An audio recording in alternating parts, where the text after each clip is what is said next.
All good. Over to you, Sid. Actually, wait, I think I need permissions again. Ah, sorry, Randy. I'll just fix that up.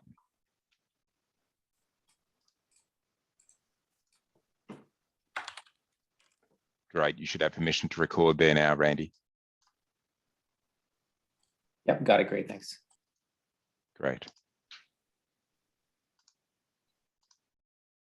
All right, over to you, Sid. Oh, great. So I hope everyone can see the presentation now. Is it visible? Yep. Okay, great. So sounds like we can start. So hi, everyone. So this is an update on the DroneCAN work that has been ongoing recent in the last year. So we'll start on the, one second. Seems like, oh, hold on. Yep, you're fine. We can. Are you not going to the next slide? What's the problem? Yeah, it's something related to the. Yeah, the window has stuck for some reason. All right, no worries. I'll just start it again. Sure. So, all right. Cool. Yeah. So this is an update on what has been going on DroneCAN and CAN in general with regards to RG pilot and general like UAV CAN, DroneCAN ecosystem. And we will do a brief overview to start with and see, what are the things we are going to talk about. We're going to talk about, how CAN actually works. Most of the people are already aware of, certain of the key points on the operation side, but I think it's good to at least have some base before we go dig deeper onto, how DroneCAN works and what are the features that we'll be introducing over time. And then we are going to talk about DroneCAN, how it came to be, what is the purpose of DroneCAN, and what the future looks like for DroneCAN, right?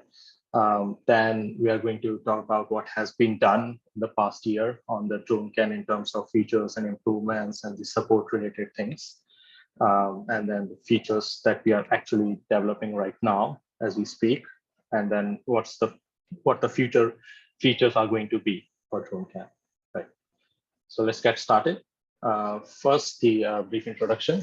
So basically, the history is Bosch came up with the idea of using campus in the automotive industry in 1985, and then that bandwidth was not big enough, and for new technologies like new sensors that have been coming into the industry, so they thought, let's introduce CAN-FT, and that was introduced in 2012, and even like 2 years after that, we saw the use of CAN in our drone industry. We saw that, this I2C lines flying all over, serial lines, just, big mass of different protocols just doesn't make sense. So we need a unified transport layer where we can talk to all the intervehicular peripherals, right? So just CAN sounded just the right technology for that, and it is.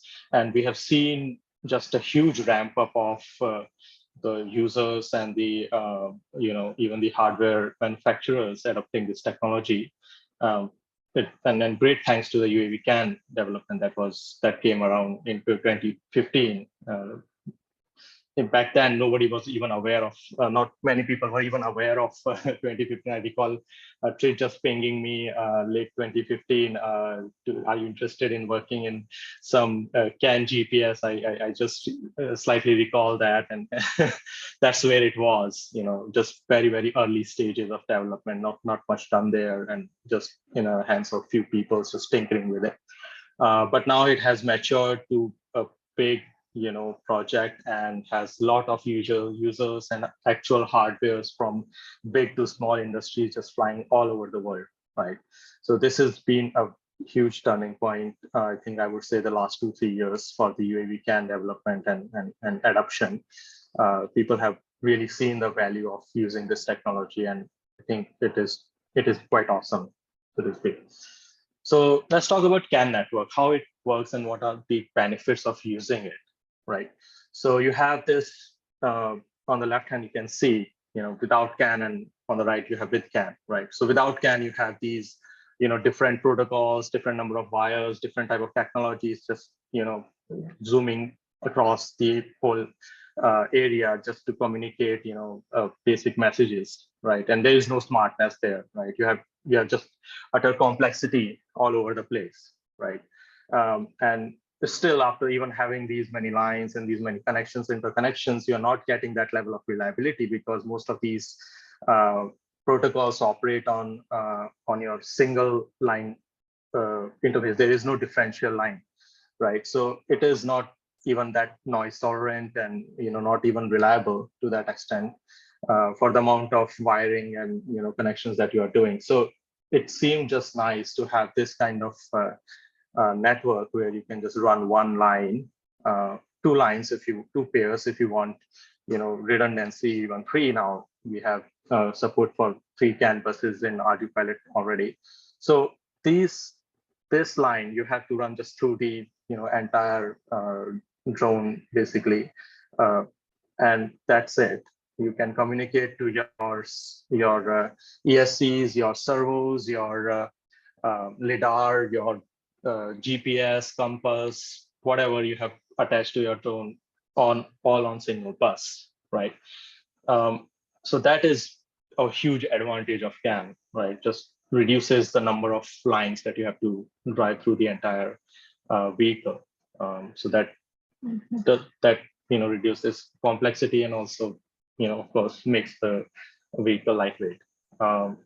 Then how does it achieve the reliability? I think that is a very interesting way the CAN deals with the conflict.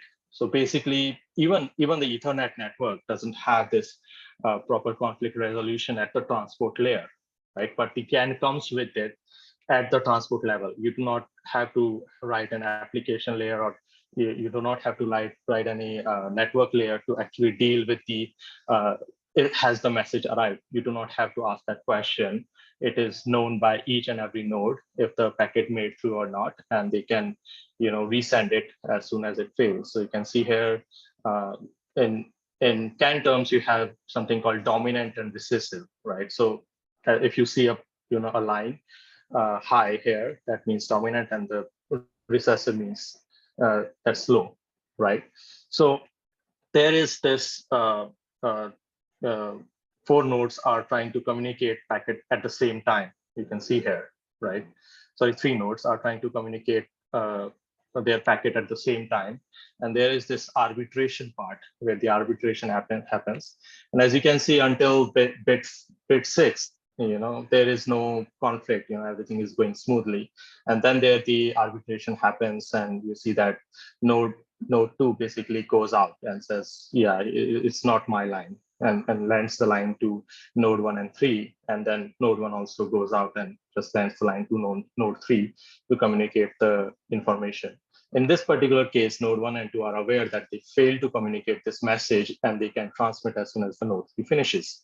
So this is a quite useful technique that CAN uses to just pull the efficiency out of that network. Even when you are at the peak network usage, you're not dropping packets. You are just using it super efficiently because of this technique, right? Another quite nice feature of CAN network is that it is quite error state aware. So whatever error is happening, not just the node itself, it makes everyone on the bus aware of that error using error active frame. So basically, if it is in, if the counter hasn't reached certain set point, it will, if it receives an error, it will send an error frame that everyone else can review and generate even their own error frames, so that it actually makes sure that everyone is aware of that there has been an error that has happened, and it's time to maybe be quiet, or if you want to specifically handle this error in some way, say you want to return home, you can do that with CAN bus, right? It is not a feature of even serial or I2C. If packet is lost or corrupted, you are just left in the water, dead in the water. You're not aware of if it has happened or not, unless you have attached additional layers to it in terms of CRC or some other types of error. So these are the types of errors that it can detect, and based on that, it can generate an error frame and let you know. There is also an error passive frame. So basically, if you have an node that has already entered a deep error, that is, it has reached that counter of 255 in our case, and after that, it basically just sends the error passive, right? So it doesn't bring down the bus. It just sends this message if only if the master node is looking for that particular message, it will be able to see it and find out which node is failing, right? So another key point of CAN network is differential signaling. So compared to other signals like your I2C, SPI, serial, which all work on single-ended system, basically you have only low as ground and high as minus 3.3 volt or your 4.5 volt or whatever. It does not, the noise characteristic of that particular system is has a lot of issues. Your ground might not be level everywhere, right? Your there can be magnetic interferences on the way, which can screw up. For instance, it happens with PWM a lot of the time, where you have this long PWM lines running and you have some motor or some actuator on the way just corrupting that PWM line. That is a thing which this differential signaling can improve quite a lot. It cannot improve almost like proper, like effectively, but even if it fails, as we saw, there is this error resolution, so it will try to send it again. So your message is going to make it. This is what CAN network ensures. And even at the the bottom level of transmitting on the wire, it uses the best technology there is without having more complex systems on the way, which is as simple as differential signaling to achieve the best possible outcome here, right? So this is how, like, the key features of CAN network, and this is why we like it. This is why we want to use it in our drone systems, which I think it is becoming more and more relevant for it to be safe, and more and more relevant for it to be robust when you're flying it, right? So please feel free to ask any questions along the way if you have any. So I'll continue. So this is another point that I want to discuss. I think this is some of these points are not relevant now, as because we haven't we haven't gone to that scale for the 1 megabit line, but for the 5 megabit line, we will be reaching that stage, right? So the common mistakes that we do on when setting up the node CAN network is people are not quite aware of the CAN termination, that they need to terminate the CAN bus. They don't measure the resistance, and that it should be above certain ohmage. If it is not, then it will create issues. So this R term that you see, you are supposed to, if you are living in the perfect world, have 120 ohm connected at each end, and the total bus should not be the ohmage should not be less than 45 ohms. So this is how it should be set up. So please ensure that you are terminating your CAN bus properly. It is not an issue for short distances, but for long wires and if you have big flying wings and gliders, this actually makes a big difference. And you have to ensure that you properly terminate your line, so that otherwise it will create issues. And I almost wondered, Sid, if we should actually have some way to measure it in software. I mean, is it doable for us to actually have, like, some of the nodes, like the Here Pro or something, actually be able to measure what the resistance is? That is a nice idea, really, actually, but it will be like require an additional hardware. But I think what can help is having an ability to switch the turn the terminating registers on and off, right? Okay. That is a feature that a lot of our hardware, at least from QPilot, that will be coming from now on forth, will have that feature that you can turn on the terminator registers on or off based on your network. So if you first set up your network, you realize which particular device is sitting at the endpoints, and you put the terminator, turn the terminator on at those ends, right?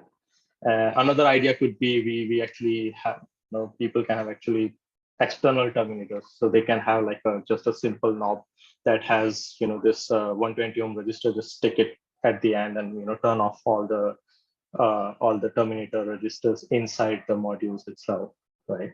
So that is, I think, but for now, from what my experience and my use cases have shown, I think up until 1 megabit, we haven't seen that much of an issue for short lengths. And by short lengths, I mean like below 30 centimeter, right? So if you are at those ranges, I mean, it is not that big of a deal. So the reason why this terminator is there is because of something called ringing. So you have this time delay. Basically, the signal gets reflected back, right, and causes the interference with the signal itself. And that is what we are trying to avoid with this R terminator. And if you have very short length of distance, the ringing is not going to be that impactful. But if you have long distance connections, it's going to be quite impactful.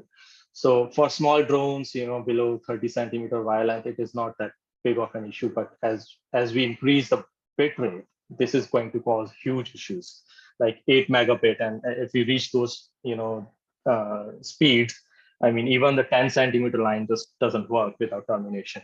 So that is going to be an issue. So people need to be aware of that as we move into the CAN FD arena. And another thing that is quite important to know about CAN is that the standard that we are using is the high speed CAN, right? Not the low speed. So the low speed CAN, that 125 kilobit per second, that technically supports star topology. And the reason behind that is you don't want single wire failure just bringing the whole network down, right? So that is more robust kind of network. So if you want that, you bring down the bit rate and you have this star network so that it is much safer to use. But the network that we are using is fast, high speed CAN network.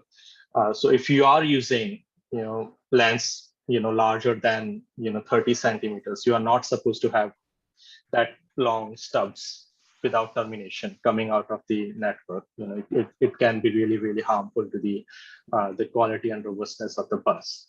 So if you are going beyond 30 centimeters, ensure that you follow the proper topology, that is the linear bus topology, and to basically improve the reliability of the network. So that is quite important there.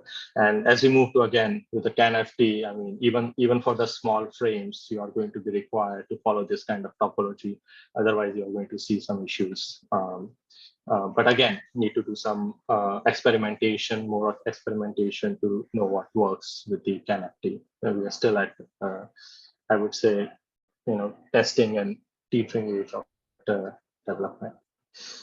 Right. So moving on.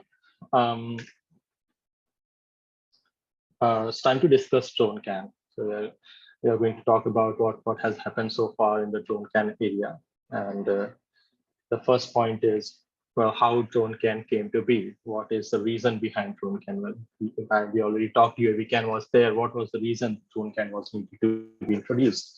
UAVCAN was already present there. Well, the main key important points that we found with the continuation of the development, and I would say more like abruption of the development of UAVCAN, was that they were trying to, the project UAVCAN V1 was just trying to be, just start from scratch, right? Just throw whatever has been done up until now into the, fire and just start from scratch. Now that is a very bad deal for the people who came in at the early time, and this is quite disheartening for people who started early on the project, right? So they have to like basically their hardware might be rendered unusable. So that is something that is not very good for many of the early adopters of the protocol, right? So that is one point. Then we didn't see a quite clean migration from V0 to V1. There were ideas being thrown around, but they were just ideas, right? When you are bringing something new into the into this protocol, you have to have that layer set first. Like this is the key core of the problem, then we build around it. But rather they were like, okay, we'll talk about it at later stage, but let's discuss other things now, which I think was also something not that nice about it. And I think we generally, at least I, observed a lot of complexity in setting up the node, and how the whole project was being driven. It was just this, there is a talk about like in the open source world how you should develop a project. Should it be like like an open source, open to all, everyone can contribute kind of thing, or you should have this kind of cathedral model where people just work in isolations, and then they have this finished product they just show to the world.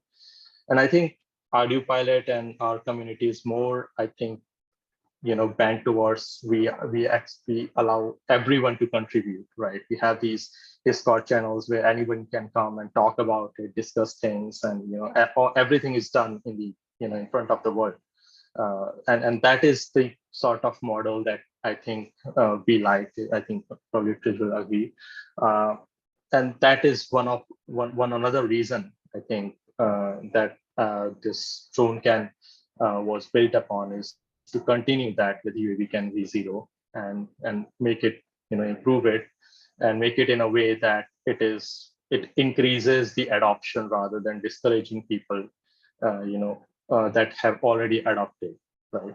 So these have been the key points that at least I would say I observed during the UAVCAN discussion, UAVCAN V1, V0 discussion, and ArduPilot and PX4 basically agreed that DroneCAN can be a protocol that can be used inside the for the inter-vehicle communication, and we can continue the development of what has already been done and evolve it and make it even more mature and better suited for the application.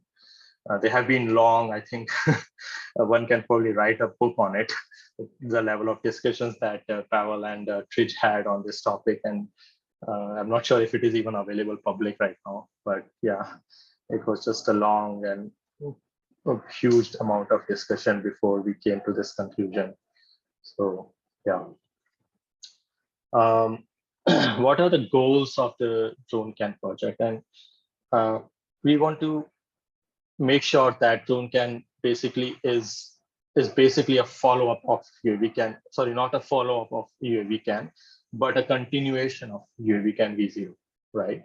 We don't want to just reinvent the wheel again. We want to continue what has already been done, evolve it, mature it, fix all the issues that we found were there, and there were issues, and I think a lot of them are fixed, but we are going to continue to fix them. There are some messages that were written, at the earlier stage, and people kind of adopted them, but they were not, better, well-formed messages. There was just so much, stuff that we didn't needed, and so much stuff that it didn't contain that we needed, and that has just led to this fragmentation of, like take GPS message for example, like you have this fixed to message, then you have fixed message, then you have status message, then you have just a huge, melange of just to get a simple information that even uBlocks a message that does it in a single message. We are just using multiple messages for that, so that is just not viable. And I think as we move forward, we are going to update a lot of these message sets, and most of them do exist in the sensor. I believe the sensor messages are the ones that have this kind of lot of fragmentation. And I think as we add more and more features like extensibility and node capabilities, we'll be able to phase out some of these messages and allow for better messages to emerge from this. So I think that there is a nice clean roadmap that we see that we can achieve this. And I think that will be great for the community. And while we do this, we do not break the existing system. That is very, very important, because if you break what is already there, that will turn away users and the manufacturers. We don't want that. We want people to accept more, adopt more, rather than lose the people who have already been adopting it for years now, right? We want to, develop the tools that are needed for the DroneCAN development, and make it super easy for people to just, okay, this is the parameters you need to set. You click the button, your network is set up, right? It should be that easy. And we have, for the audio pilot, I would say we have done it quite a lot already. I do think that we should probably enable CAN bus on all of the hardware by default now. I think it is now high time that it should not be an option that people need to go in and select that I want to enable UAV CAN. I think it should be enabled by default now in a lot of the boards. So that's an interesting idea, actually. Yeah. Things like GPS type auto, should it just should CAN GPS be included in GPS type auto? Currently, it only does a couple of the serial ones. Right. I think we need to think about The reasoning behind that was like, what happens to the people who were using the previous kind of, as we said, like, they had set up, they were aware of this way of setting up, the changing it upon them might not be a good idea. But I think now that we have GPS ordering, I think this was the decision that was made because of the ordering issues. But now that we have GPS ordering, I think it might be time to basically turn this as an auto detection scheme, so that people don't use that. Probably on F7 and H7, maybe. But we'll need to sort of do some experiments and see if it's going to break people's setups. F4, they're often low on RAM. Like the F427 is often very close. And you turn on CAN, it may not, other core functions may no longer work. F7, H7, I think it's worth investigating. I think it's now time to enable it as a default option now. So bring the, basically setup for the UAV CAN even lower. That would be nice. So we have this, we also want to develop a very nice, like, application layer. Like, basically you have this libuAV CAN setting right now, but it is just so complex to use, and it has so many, so much space that it consumes. I think a good replacement for it is very, very important. And I think that is also one of the key things that will be part of this development. So how the DroneCAN project is run. So currently it is being run under the auspices of DPilot organization. It's funded by DPilot wherever required. It's maintained by Tridge, myself, and Daniel Agar from the PX4 community. So the Discord group that is being used is free for anyone to join. You can visit this website, dronecan.org, get the link to the chat, join. Everyone is welcome to discuss and talk about the future of DroneCAN. We welcome discussion and contributions to that end. Right. These are the DroneCAN supporters, the people that have joined the community, the company, sorry, that have joined the community to provide support with the development. And most of them are users of our hardware itself, or some of them are consumers of our hardware. Right. Let's talk about what are the features that we have implemented in the DroneCAN by far. So now we have support for CANFD in AudioPilot, of course. I'm not sure if the PX4 has gone towards implementing this part, but AudioPilot has that support. We have written the driver work. We have done that work for all the modules that are needed to be updated to support CANFD have been updated. You have this scanner, libuAV CAN, PyDroneCAN, GUI tool, all have been updated to the point that they can receive and understand CANFD frames. I would say that at this stage, CANFD is as functional as the normal CAN in terms of the tools. All the features and stuff that has been supported by CAN 2.0 transport layer are now supported by CAN with CAN-FT as well. Even the CITL now is able to communicate over CAN-FT. So this can be quite handy as we move towards more and more CAN-FT related development. So we can simulate it and understand what needs to be done. There was some. So currently we only support STM32H7 chip in the master. So it has still not made to the stable release. So it's still in master. I think the reason was that we felt like node capabilities is also something that needs to be there to make it actually usable. So I think the call was made that STM32H7. The call was made that it should just stay in master, and until we have all the bring up stuff done, we don't let it go into this table. So right now only STM32H7 chip is supported, and we plan to support G4 as well. There have been some clock config related issues with the G4 when setting up CAN. We still need to debug that. I have ordered the G4 dev board. It's on its way. Hopefully it will reach me and I will be able to do that development phase. So yeah, right. So what does CAN frame look like? So of course this is just the frame part of the initial header part of it, which defines it to be a CAN-FT or CAN frame. So you have got this, if you look at this, the framing, the biggest difference you see is this BRS bit, this addition of BRS and ESI, these two bits. And this is what is differentiated from the normal CAN frame. So BRS basically means your bitrate switching, which allows CAN-FT frames to be transmitted with two bit rates. So basically your arbitration phase will be transmitted in say 1 megabit, and the data phase can be transmitted at 8 megabit. So what that allows is for nodes, there are some chips in the market as well that are not able to do CAN-FT frames, but are capable of understanding that it is a CAN-FT frame and generate a blank data phase, so that the normal CAN node doesn't go into an error state.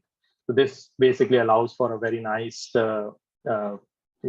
movement from CAN to CAN-FT.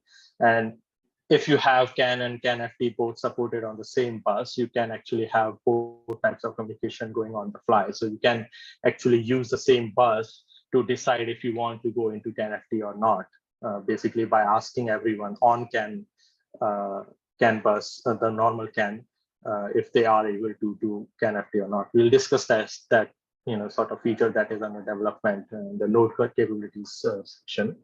So this is one of the key differences. Another key difference is, of course, the DLC.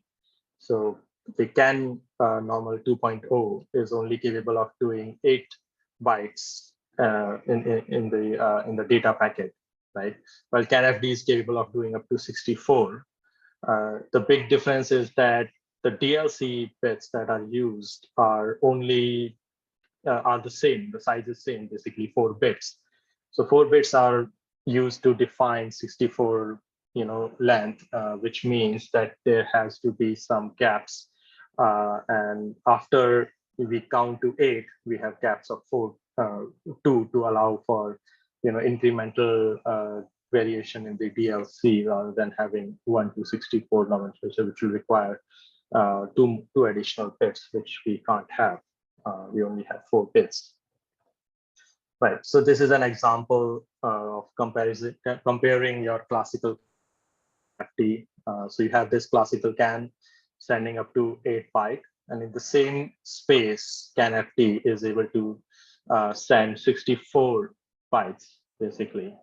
Now, let's say if your classical CAN is operating at 1 megabit, and CAN-FT with the BRS switching is operating at 1 megabit of header and 8 megabit of of data, it can basically pack those 64 bytes in the same space as your classical CAN would be able to pack only 8 bytes. So it is like a 8x improvement in the speed.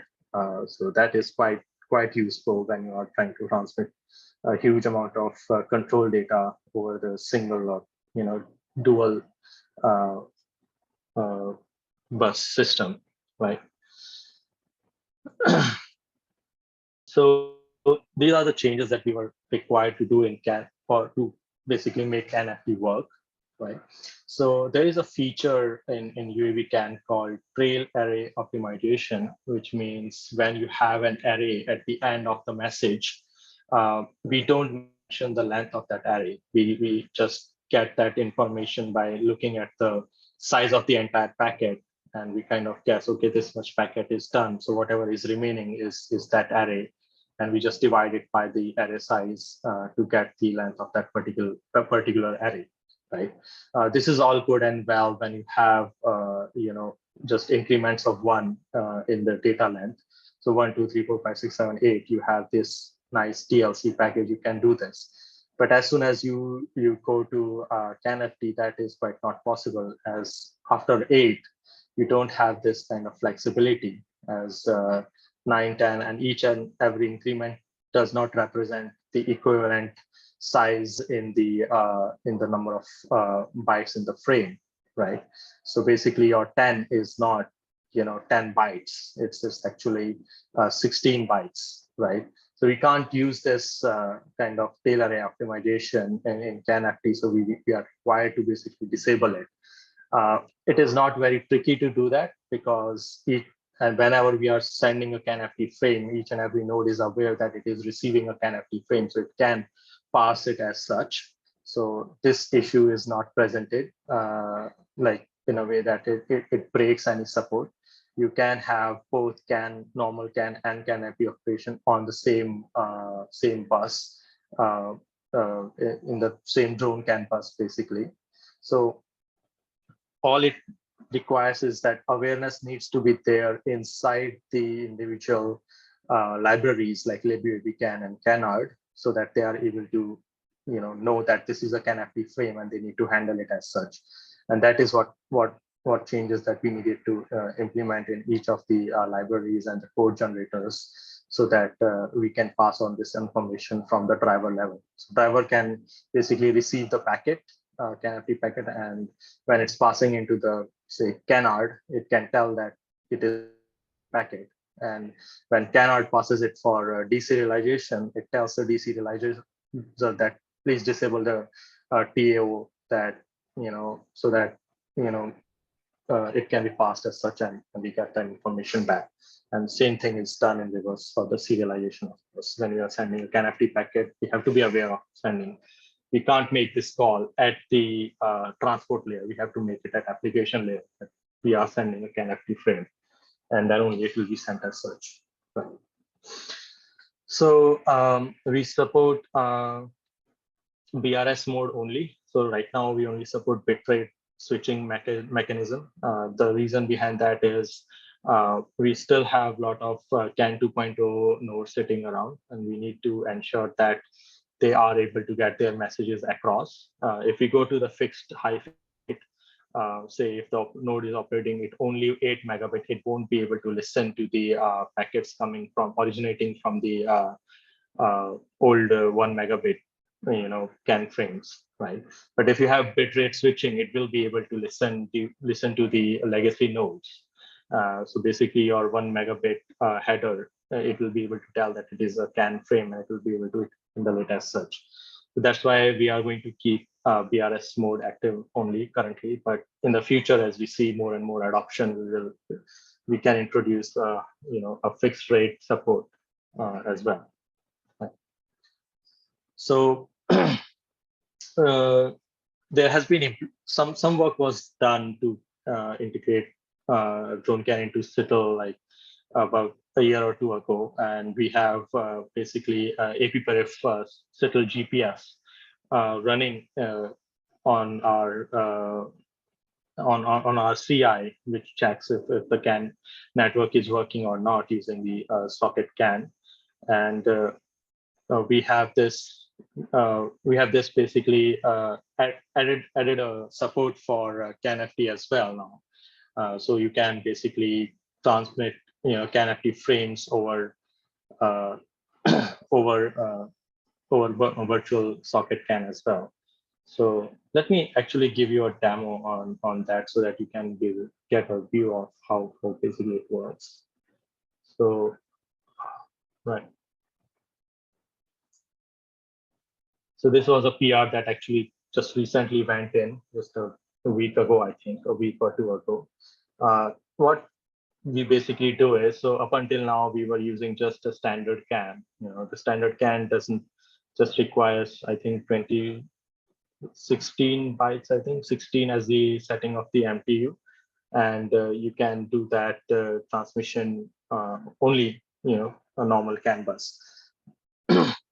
So what we have to, only change that we have to make the CAN-FT work is set the MTU to 72 because of the larger packet size that is required.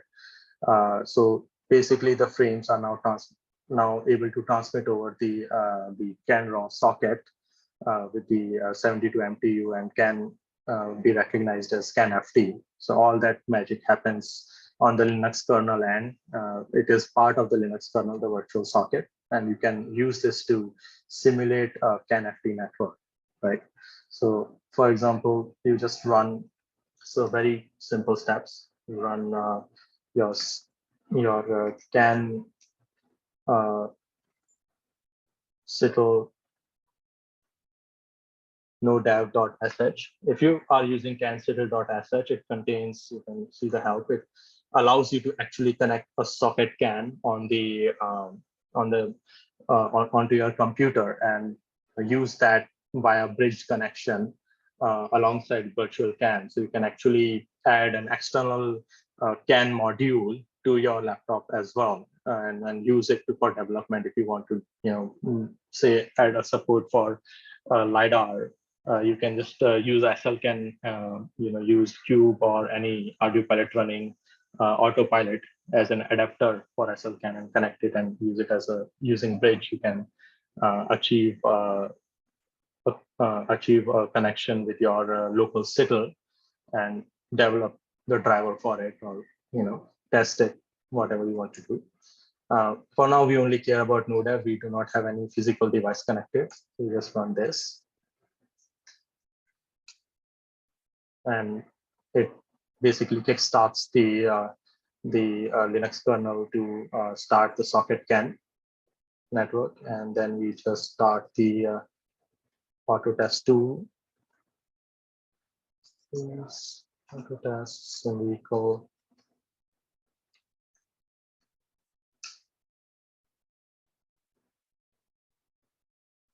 And let's also start the DroneCAN GUI 2. So you can already see that VCAN 0 will just appear on this list. You can select that, and the node will just appear there, right? So I already set the parameters, I think, for the CAN-FT while I was testing. So let's see if it already has this. Yeah, it's already transmitting FT frames. So you can see that it can transmit CAN-FT frames over the virtual CAN, and it is, it is going through the same pathway, your libuav CAN, Canard, ArduPilot. So all of those code paths are being tested right now to check if the FT works, and can get this information right from this DroneCAN GUI tool. So you do not need to have any other setups there. Other than there are some packages that you do need to install, which can be found under apperif tools, apperif README. So we have a very nice explanation inside the README doc to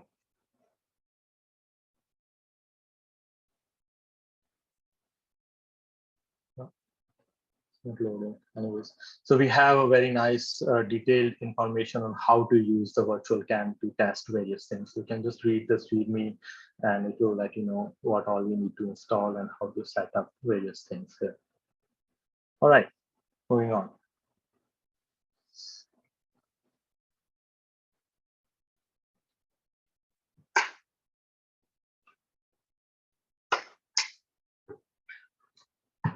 So what do you require in terms of hardware for CAN-FT? So CAN-FT does not work with the legacy CAN transceivers. It requires some special transceivers that have support for CAN-FT, and some transceivers are also available in the market which can basically at least blank the CAN-FT part, so that for the MCUs it looks like a empty CAN frame, and they can handle it properly, rather than going into an error state, which will happen if you send a CAN-FT frame to a node that does not support CAN-FT. Because as we saw, the framing is different, and the error that will be triggered is frame error, and the error will just keep incrementing until it reaches the peak, and it will just make the bus or the node go silent, but during that stage it will generate error active messages, which can be annoying for the bus and can bring down your the maximum bandwidth that you can reach, but it's not that much impactful for the current status of the network. You need to ensure that the bit rate that your transceiver transceiver you are attaching is supported, right? So you cannot run 8 megabit on a 5 megabit CAN transceiver. So basically, each CAN transceiver has its specified bit rates that it can support, right? So you need to be operating under those circumstances. Some of the CAN transceivers only support up to 2 megabit per second. Some are up to 5 megabit per second. Some are up to 8 megabit per second. Technically, the spec for the CAN-FT says it can go as high as 12 megabit per second, but there is no transceiver that supports that as of yet. It might come out at some point, but right now there is no such transmit transceiver in existence. So CAN-FT is quite sensitive, as we discussed, with the network topology and the termination. You need to do all of that really, really properly. If possible, attach an oscilloscope to your network, see if the lines, the data that you are seeing on the CAN-FT is clean and nice. You don't want your network to be done in a way that it is not robust, because at the end of the day, this is aviation scope, so you need to be safe, and for that you need to ensure that proper specifications are being followed and proper testing has been done. It is compared to can be slightly less robust, so you need to ensure that you have done proper setup. If you are testing things, you will, as I said, there is a good error state awareness in CAN bus. So if your network is not properly done, you will get error states, and there are ways to get to those states. Like I think Trij already introduced the access messages, so you can look at the CAN stats and CAN log to see what is happening in case your bus is not working properly, or even just to analyze if everything is going fine. So that is very, very important as we move towards CAN-FT networking. So moving on. There are more improvement, more features that have been implemented as we discussed CAN-FT, but there have been more stuff that has been ongoing. I think Trij already gave you as a brief about the DroneCAN over Marvlin. I think there was a demo as well. So basically, DroneCAN over Marvlin now supports CAN and CAN-FT both. You have a choice to select a low bandwidth option, which is really cool, so that you can have actually drone transmitting its own peripheral status, health, and whatnot. You can even update the peripheral over the internet. Basically, you can connect the Marvlin stream, forward it to your servers, and you can control your drone's internal architecture even,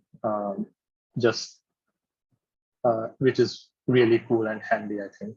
So that has been a very nice feature, and for a GUI tool, it's just as easy as marvcan : port name. You are you can just go and connect that, and you will have CAN and CANFD working on your GUI tool even. So we have a new code generator. So the legacy code generator had issues, and there was a code generator that was written by myself and Jonathan Challenger even before the current CAN generator that was there. So we, I think, wrote it when there was no generator there in the first place. So at that stage, it was just done for the internal use. It didn't gain much ground. And as we were developing on the DroneCAN, we found that the existing CAN generator had a lot of issues. And I figured that we have this robust code generator already lying around. Let's just use that. And I have modified it to basically have support for CANFD, and also added an auto test for each of the messages to basically serializes the each of the message types and deserializes them to ensure that the messages are being generated and deconstructed properly. So that has been added now as part of the DroneCAN project. We have a lot of GUI tool improvements. I mean, there has been just, I think every week there has been, almost every other week there has been a release of GUI tool now for the last, I think, couple of months. So there has been support for Mavlink, CAN over Mavlink edit, there's CANFD support. The size of the Windows build, which was in gigs, has been just reduced to a couple hundred MBs, which is, I think, still big, but I think compared to what it was before, is much better. There has been issues with regards to it running on macOS, and that has been fixed. It now supports APG and PX4 files to be used to upload into the before it only supported your .bin file. Now you can use these files to upload the firmware to the peripherals as well. There changes, I would highly recommend people to just update their GUI tool to ensure that they are using the latest and the greatest version of it, and ensure that you use the DroneCAN GUI tool. I think the UAVCAN GUI tool has not been undergone any development for almost more than a couple of years. So just ensure that you're using the right tools for the development. Right. Moving on. So now we have another topic called node capabilities. This is a project that is under development. So what we discussed up until now has been developed and gone into various repositories, and have even been released into the wild. But this is something that is just just started. I started working on this last, I think, 1.5 weeks ago. What is the need for node capabilities? Well, we have these new features that we want to bring in, right? But we do not want to break what is already there. We want to ensure that the update or upgrade is smooth, and there is no basically rendering the old stuff useless, right? How do we do that? So for that, we have introduced this node capabilities. Basically, you have this set of features that you can tell, okay, I can this features is something that I can support, nothing else. So please ensure that the bus is capable of supporting my of my node, right? So this is what the key use case of this feature is. And we have these features, as you can see, the FDCAN 2M, 4M, 5M, 8M support. So if you have multiple transceivers all mixed together, we need to ensure that all of them are able to talk to each other. So we have to find the common megabit which it can support. So, and then there is support for, let's say we have the new libraries, all of them actually support selectively disabling the tail array optimization, which is not only useful for CANFD, but will be useful as we move towards the message extension as well. Because once you go into message extension, you cannot have tail array optimization. You cannot estimate the size of the array because it's no longer the tail, right? You have additional data coming after it. So we want to be able to disable that support so that we can support the message extension. So, and on top of that, we have support for DroneCAN messaging level. So we want, as we discussed, we want to create better message sets, and we want to ensure that the transition towards the new message set is clean and robust.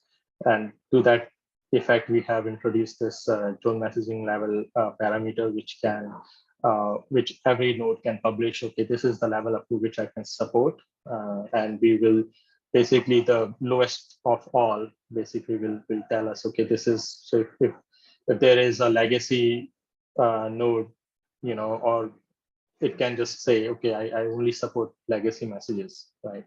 So we will just set it to that, and the entire bus will just follow this legacy level, right? There can be some nodes that pretty much don't care, as they are probably not even transmitting anything, or sorry, not consuming anything. They are just sensors who are transmitting some data. So in that particular case, they can set it to don't care, as they don't consume any messaging level of message. So this message is still under development. We are still I think I'm yet to even discuss this message set with Fridge. So this is not even committed. So this is where I'm at with the development. So this basically will be the node capabilities message, and then you will have get node capabilities, which will be just a service request, a request that can be made by the master to request the node capabilities from each node that is on the bus. Right. So this is the flowchart of how the node capabilities master is going to operate inside this system, right? So before we actually look at the node capabilities, we need to ensure that all of the nodes on the bus are healthy and operational. This is really important because a lot of the modules, they will be able to support the latest DroneCAN or with CanFT or whatnot, but it is quite possible that they don't have a good bootloader, for example, right? So they are, when in maintenance mode, they might not be able to support the best capability that is the node capable of. So we want to wait until all the nodes that are appearing on the bus are healthy and operational. And if they are not, we generate an error. In our pilot case, it will be a pre-arm check, I think. So if all the nodes that are on the bus not healthy, we generate a pre-arm error that, well, this particular node is not healthy. Please either remove it, replace it, or update it, or whatever, or wait, basically. So this is still, we need to see how that works. We don't want to false notify users that your node is not working properly. So the messaging needs to be proper. So what if it is healthy? Well, if all the nodes that are on the bus healthy, we request node capabilities from each of the nodes that we see and verify. We have already verified. By verification, I mean we have already compared them against the DNA or dynamic node allocation array, that they are having the registered node IDs, right? So once that is done, we request those for capabilities. What are you capable of doing? And each of the node basically sends back the node capabilities message, which is not just listened by the receiver itself, but all of the nodes on the bus. And they can basically process it in a way that we get to the maximum number of the capabilities that all of the nodes are capable of supporting, right? There might be nodes that might not be able to even understand this message, as they are legacy nodes. For that, we will try 5 times. We can ask them 5 times. If they don't respond, we say that this is a legacy node, and we just have a constant called legacy supported node capabilities, and node capabilities that is supported by the legacy nodes. And we just use the minima of that and use that as the updated node capability for the bus, right? Once we have resolved the node capabilities from all of the nodes, we now get into the step of actually configuring the bus to have this particular set of node capabilities. And if we are not able to do that ourselves, we raise an error in the form of pre-arm check again. But if we are able to switch to that node, we start publishing repeatedly that this is the maximum supported node capability at the same rate as node status, and all the listening nodes should switch to this particular node capability as well.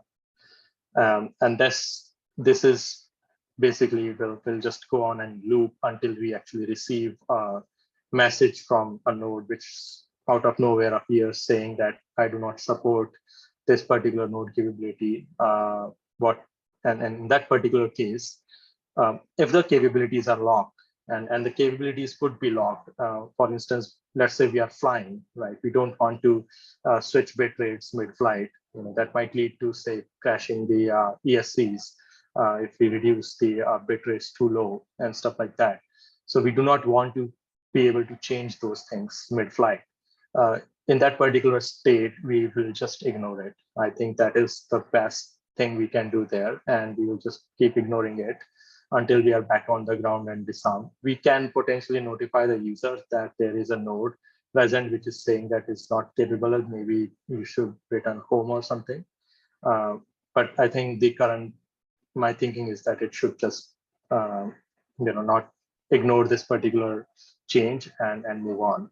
But if we are on the ground and doing nothing, and the capabilities haven't been locked, in that particular state, we just do the find the maximum number of node capabilities supported along with the new node, and we update our node capability and move on from there.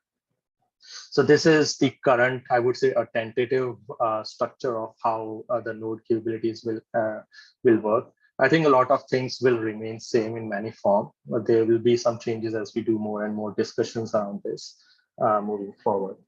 Right. Okay, moving on. So we discussed how the master or / authoritative node will work in this particular situation. We need to know how the slave nodes are supposed to operate like. So only reason the slave node should be publishing their node capabilities is either when they are requested by the master, or they observe a node capabilities mask containing an unsupported bit. Only in that particular two circumstances, they should be sending their node capabilities, in my opinion. For if a node sees that, other node basically sending this node capabilities with a lower capability, they are supposed to downgrade their own capability and potentially publish as well. We can discuss that if that needs to be done or not, so that we create this domino effect of letting everyone know that you need to change your node capability. During the locked state, only and only authoritative node can command the nodes downgrade. No one else can do that. No other node's message should be accepted in that particular situation. And upgrade can only happen when authoritative node asks. Even when in unlocked state, a slave node cannot tell authoritative network to downgrade the node capability. Now we select if the node is authoritative or not based on this flag. Basically, if you are an authoritative node, you can select this bit and you will be recognized as an authoritative bit. There is no special mechanism where it is decided. It's just based on if you are a flight controller, most likely you are an authoritative node. If you have multiple flight controllers, they can be multiple. I think they can be multiple. There should be allowance for multiple authoritative nodes as well, and they should operate in the same way. And I think all of them should reach at the same conclusion at the end of the resolution of the capabilities, as we are just doing an ampersand of the maximum node capabilities. All right. So this is the update on the node capabilities work. Now let's talk a little bit about what the future of DroneCAN is like. This is like a general discussion. Again, a lot of these things are bound to change, but we can have a quick talk about what can we do to potentially improve DroneCAN in the future. So for CANFT, of course, as I discussed, a lot of tests and analysis need to be done. We need to actually prepare. I think as it is, it would be more sensitive to issues compared to our CAN 2.0, which has been working fine in many applications. More and main reason is that we haven't reached those lands. But with CAN-FT, we will be reaching those lands, and I think it would be more and more appropriate that we actually create recommended setups for users to follow, so that the ecosystem is developed in a better fashion, and people make less mistakes while using CAN-FT. So this is going to be really, really important, in my opinion, for ensuring CAN-FT adoption. Next point is going to be extensible messaging. We need to allow ability to extend the message sets. Like we want to add, as I said, there's been just this vast number of messages created just for single type of information to be transmitted. We need to reduce that, right? So to do that, we can extend already existing message sets, like good message sets, we probably won't take over a message set which has a lot of redundant informations like your covariances and whatnot, like in many sensor nodes, and that is quite useless information, in my opinion. Nobody uses that, but it is just there for some reason. So we can replace those things with a better message sets, and we can create a nice message level, set level, and update all those messages and add and extend those messages as needed, so that we reach a proper usefulness of these of the messages. So TAO, the tail area optimization, has already been made optional because of the work of CAN-FT, and this means that it can be quite easily achievable. On CAN-FT, you won't even require a capability split to be set for this. Basically, CAN-FT will out of the box have to support this, as it doesn't have TAO inbuilt anyways. So it will just have this ability to do it without much issue at all. Ethernet is a very nice avenue to look at expanding this particular protocol. I would say this is quite into the future kind of thing. Right now, we want to focus on CAN-FT. There has already been a lot of development in the Ethernet layer. We have, myself and Tom Pittinger has been working on it, bringing Ethernet into the RDPilot fold, and there have been some quite good success. And I think we had a website running from RDPilot on the Cube, on the H7, not the Cube, but KubeRad that will be coming in the future. So basically, RDPilot was capable of, you have this web page, or transmit your UDP stream or TCP stream, and all of that done inside the Lua script environment. So it makes it quite easy to do the configuration and all that. Hopefully next year, Tom or I will be able to present on that and see where it has reached. But I do see the promise of that layer as a transport for DroneCAN messages. But right now, I think even the Ethernet itself is not that capable of a layer to transmit the DroneCAN message. Like the CAN level of robustness is not achievable on Ethernet. There is a protocol called 10BASE-T1S, which basically has this, we were talking about that conflict avoidance bit in Canvas, and that has been introduced now into the Ethernet layer as well in the form of 10BASE-T1S, which looks quite promising. It's quite a new protocol. I think it was only introduced 1 or 2 years ago, and I think just now we have started seeing some chips coming out with this capability. But with the ongoing chip shortage, I'm not sure if it is going to even pick up until 1 or 2 years from now on. So looks promising. I think it's worth looking into, and we can look into it as we move. But for now, I think CAN-FT will surely suit all our needs, and we can use it to the fullest, and then move to this next version of protocol if we find it useful. What is one of the important thing that I think we want to do is just replace the libuAV CAN, because it's just too complex and heavy, and it is already being quite tight on we are running out of space even for the 2 megabyte boards right now. It is just too heavy. I think it consumes up to 200, 300 kilobytes of space, which is just too huge for what it does. And I think we need to reduce that. We need to find a better, efficient way of doing things in the C++ domain, in the application level features that LibUAV introduces. We've already pulled out a lot of the features like dynamic node allocation and the interface connections from the LibUAV itself. So I don't think it would be a huge leap to be able to move to a with libcannard as a core, a C++ library, which gives you the application level features that we need, like DNA node capabilities, time synchronization, your node status publishing, and whatnot. So this is something that I think is quite important and will be needed to done, I would say, in the short term rather than the long term. So yeah, I think that's all from my side. This has been quite a pleasure discussing with you all about DroneCAN, and I think I'll accept some questions, if any, or if you want to have some discussions on certain topic, I'm open for that. Fantastic, thanks, Sid. So I totally agree on getting rid of libUAV CAN. It's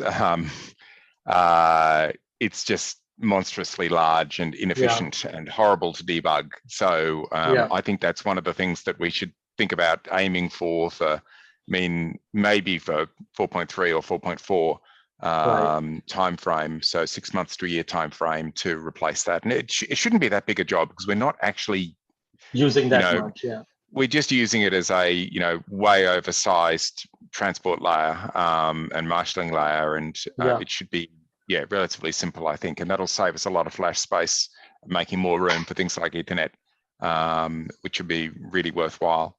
Right. So I think things are looking very bright for DroneCAN in RGPilot, and I was intrigued by the changes to node capabilities. I didn't see them on the PR, so looking forward to discussing those in more detail. I just, as I said, like this is a structure as I am doing. That's fine. No, but it's going to change. Hence it's the under development, kind of thing we can discuss. Even I am not quite clear on where it is going to head. I think I have general overview, but as the implementation goes, I think things are going to change more and more. And as I bring it to you, I think after that, there's going to be a massive change as well. I'm sure there's going to be a lot of requests from you on that. We'll also get others. I think, like Daniel Agar involved and 32 bits from the other channel.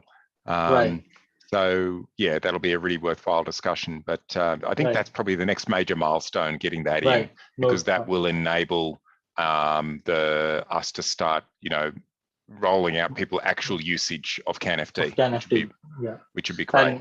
And actually start the work on the next stage of message extension and all those things as well. I think a sane GPS message, much better ESC messages, etc. Once we've got the capabilities in, we can do that. So really worthwhile. All right, so Sid and I could chat all night about DroneCAN. If anyone else want to put things, Josh? Yeah, I've got a question for you, Sid. So there's been discussion going on replacing the battery messages on DroneCAN. And one of those is how to send static data, send and receive. For battery information like manufacturer, serial name, all the other, like 96 bytes, we only want to send that one time. So how can we do that just one time or upon request? Yeah, so that is something called service request message set that will be required to use. I think we can do something like battery.cat, information as a service message that you can just have this as I gave an example of cat node capabilities message, right? You can request another node to send their node capabilities message. So basically a drone our AP UAV CAN battery or driver can have this capability to ask or request, the battery data from this particular node. right? So they are aware of which node it is. So all they need to do is just request that particular information from that. So that will be only a once a boot kind of thing, something that the battery doesn't need to publish every time. So yeah, I remember the context of that. I wonder whether we should have a general purpose static data transport and not just for batteries. So I'm wondering whether it's like exposing the equivalent of our @sys file system from CAN nodes, and because we've already got a file transfer protocol. I mean, we already do the get node info. So get node info contains a lot of information about the name of the part, and even there is vendor specific information. But that's structured. That structure and the data you can encapsulate in that is set at compile time. What I'm talking about is like an @sys file transferring, say, a JSON file. So you can have information transferred from a CAN node that where the structure of the data doesn't need to be known by the other nodes at compile time. Right. I see. And for gimbal control, that sort of thing. So a way of, because I think the question came up, Josh, in the context of sort of a general transport, static data transport mechanism. And maybe protocol, something like protocol buffer over CAN or something like that.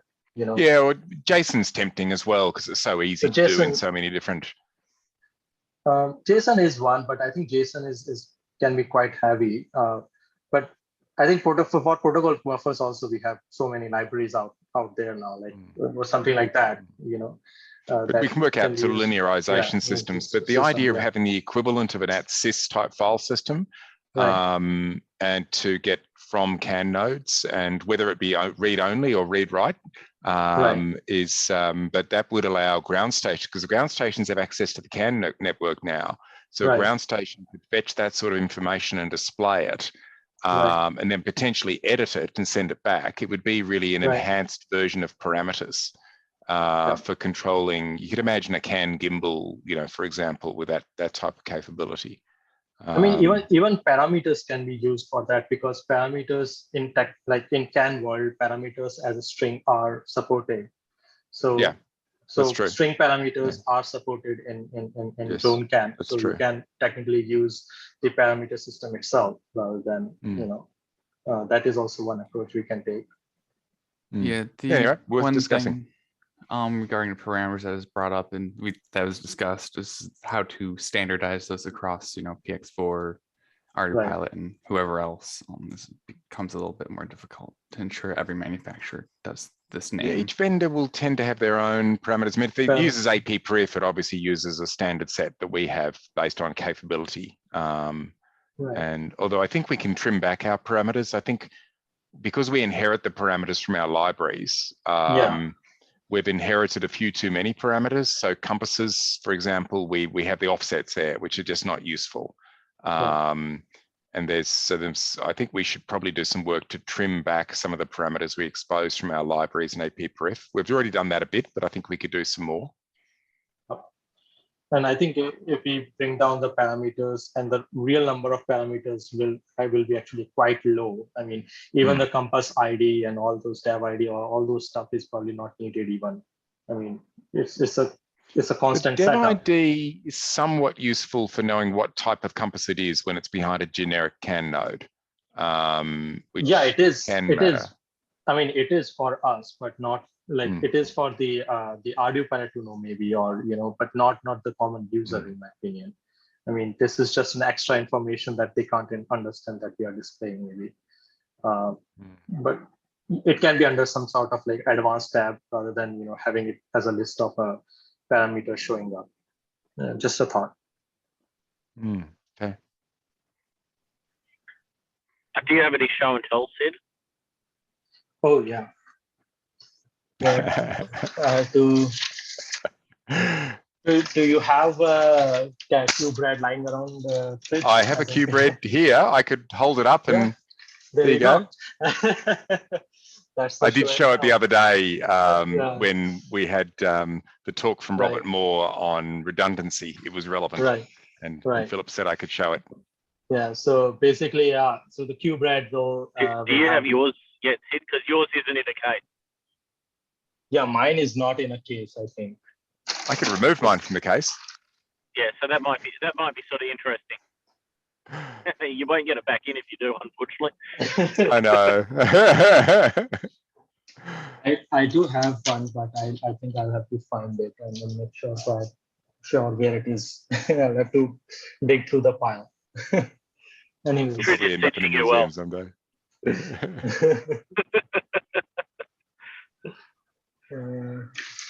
Anyways, moving on. Sorry about that. Lost it already. No, I haven't lost it. It's just Can't trust software engineers. I've got a broader CAN question, if I may ask. I've heard people saying that as we're moving towards using like more ESCs and servos on the CAN bus, we're going to struggle because the CAN protocol will limit in speed. Is there any basis to that, or is it just sort of noise? I think there is some basis to it, but it is something that you need to try and find out for yourself, like do the calculation of how many actuators you are attaching and all that. But I think at least as we move to CAN-FD, that is certainly not going to be an issue, because you are going to have up to 8 megabits per second of data transmission capabilities, which is quite a lot of data. So maybe for CAN 2.0, 1 megabit per second, it can be limiting if you are running at high rate. I do not have that particular number in my head. But with CAN-FD, I really doubt that this is an issue. With a fixed, yeah. I do have a bit of experience with this. I've been helping some of the partners deal with transitioning across like larger quad planes to all CAN. Right. And one of the things that you need to advise people to do is renumber their servo outputs. So traditionally, a quad plane comes up with aileron, elevator, throttle, rudder, motor 1, motor 2, motor 3, motor 4. That's the default layout with RGPilot. But that is a terrible layout if it's CAN, if they're CAN ESCs, because the way the actuator message, the way the ESC message works is that it ends up taking 3 frames, 3 8-byte frames to send each of the CAN messages out to your ESCs to get those 4 ESCs. If instead you move the 4 motors to the front, so the first four servos are motor 1, motor 2, motor 3, motor 4, and then you go aileron, elevator, throttle, rudder, right? You approximately use about a third of your bus bandwidth that you would do with the default layout, because each of those, in fact, sorry, yes, right, about a third. So it goes down, it's now 1 frame, a single frame to send out to the 300 or 400 hertz ESCs instead of 3 frames. And you also get a lot, if you get any packet loss when you're doing it with the traditional layout, then you lose all 3, which means you lose that frame altogether. So you're much less susceptible to packet loss just by renumbering. So, and once we have the CAN-FD, that sort of issue goes away.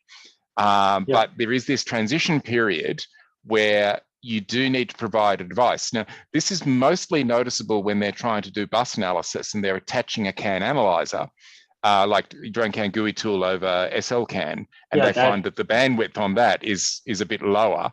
And so because it's trying to go over a slower link, right? And it's hard to see what their ESCs are doing. Not just lower link, even the GUI tool is running over Python script. It is just not able to handle that much of information. Exactly, it's having trouble. So it's partly artificial from the analysis tools, and being a third of the bandwidth is really good for those analysis tools, which is quite important for your bus bring up. But reducing your bus bandwidth by 2/3 is also really worthwhile. Yeah, and also if you are actually losing packets or not, it is worth checking that. And you have this access/can_stats. Basically, it will actually tell you if you are losing packets or not. You will see the number of drop packets. So do ensure that you check that, not just use the GUI tool. GUI tool is a good visual aid. We should probably expose that in a mission planner tab somewhere. Right. CAN status, because knowing to go and get that @sys CAN stats, it's a bit too obscure, And I think a little, CAN health type thing. I think a CAN speed test would be really good too, similar to our motor test. where you could have like a speed test and deliberately blast the bus with maximum packet rate and see what packet rate it can actually achieve, right? It sort of exists in one form, like blasting the message that what you are saying, like blasting the bus with the message. We have got this CAN tester thing. But that's not exposed. We really need a thing in Mission Planner with a button, a bit like the motor test, which and what it should do is slowly ramp up the message rate and to see what message rate you can achieve. And that would give you an idea as whether your terminators are any good. It would give some idea of sort of the your cabling health and how fast can you actually push it. And so I think these types of user experience things would really help and give people a much better idea as to whether their CAN bus really has good integrity. And anyway, that's a few little things, but just reordering that on a quad plane, enormous difference. Can't we have this, just what you explained, can't we have that as a default thing for CAN? Like, why can't this be done as a default system? The server ordering, at the moment, the server ordering default is set. It's agnostic to what transport you're on.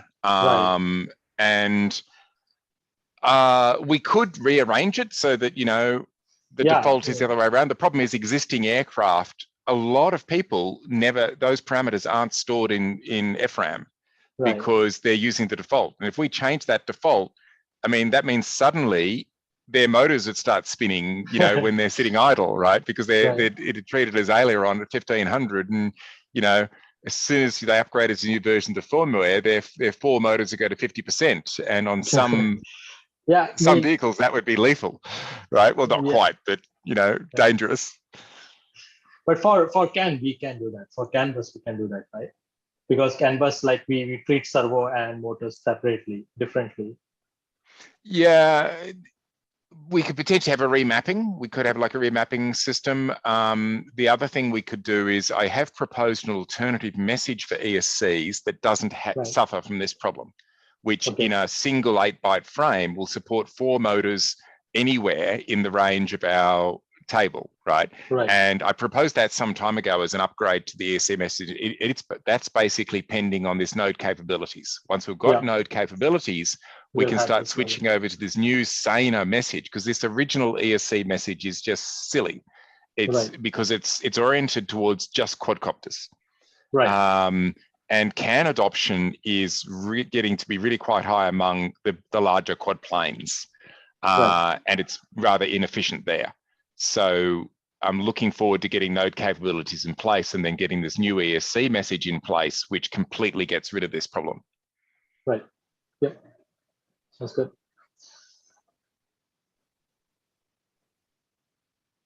So that was a longer answer than probably you were expecting, Matt. No, that was great. Give me all the top tips. Thank you. No worries. All right. Any more questions at all? Before we move on, we're going a little bit over time, but it was a great talk. Thanks, Sid. One last one. Since I'm doing battery stuff. So we were adding a message to move out all the battery cells out of the normal battery, like the main battery message.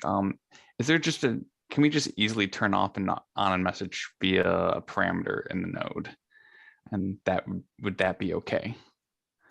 Like, say our smart battery, most people aren't going to care about the cell voltages, but maybe I do.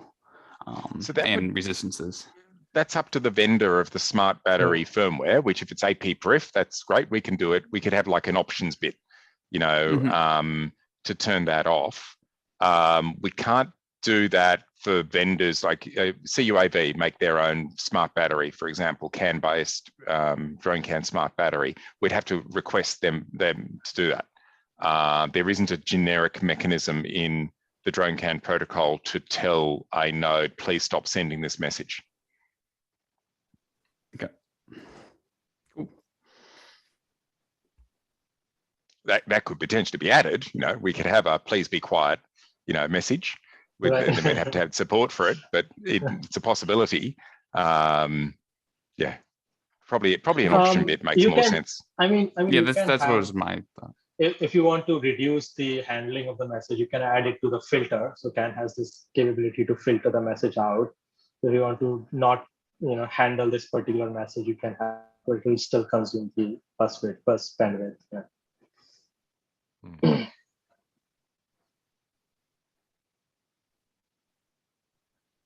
All right. So thank you very much, Sid. That was absolutely brilliant. And and now our final speaker for the conference, before we move on to the sort of dev team discussions about future directions, is Pete Hall. So Pete, tail sitters. There have been marvelous things going on in the world of tail sitters, so I hear. So looking forward to hearing all about it. Yep. So